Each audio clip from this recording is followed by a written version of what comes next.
Hello guys, তোমরা সবাই কেমন আছো? আশা করি ভালো আছো। তো আমিও অনেক ভালো আছি। তো দেখো, আমি সকালে উঠে কিন্তু ব্লগটা শুরু করে দিয়েছি। দেখো, আমি এদিকে বিছানা গুছিয়ে নিচ্ছি, বালিশ দুটো ধারে দিয়ে দিচ্ছি, না হলে আমার মেয়ে উঠে পড়বে। তো উঠে পড়ছিল, আমি বুকে চাপড়ে দিলাম, ঘুমিয়ে গেল। তো ভাই আর বোন এসেছিল, তাই নিচে বিছানা হয়েছিল। ভাই আর আমার বর নিচে শুয়েছিল, আমি আর আমার বোন ওপরে শুয়েছিলাম, তাই বিছানা গুটিয়ে নিচ্ছি, বাসি বিছানা। আর এদিকে আমার মেয়ে খেলনা সব এদিক ওদিক ছড়িয়ে রেখেছে, সব গুছিয়ে নিচ্ছি। প্রত্যেকদিন কাজ কিছু থাকুক আর না থাকুক, কিন্তু আমার মেয়ের খেলনা যদি পড়ে থাকে আমাকে সেগুলো গুছোতেই হবে। এইটাই আমার সব থেকে প্রত্যেকদিন রুটিন ডেলি। আমি বাসি বিছানা গুছিয়ে এরপর রান্নাঘরে ঢুকলাম। তো রান্নাঘরে আমি কালকে গ্যাস মুছেই রেখেছিলাম, তো আজকে আর মুছবো না। আজকে যেহেতু বৃহস্পতিবার, ওর জন্য কালকে আমি গ্যাস মুছে রেখেছিলাম। আজকে সকাল হাঁড়ি কড়া মেজে নেবো।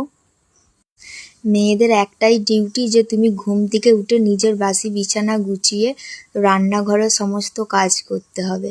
ভিডিওটা ভালো লাগলে অবশ্যই লাইক, শেয়ার, কমেন্ট করে দেবে।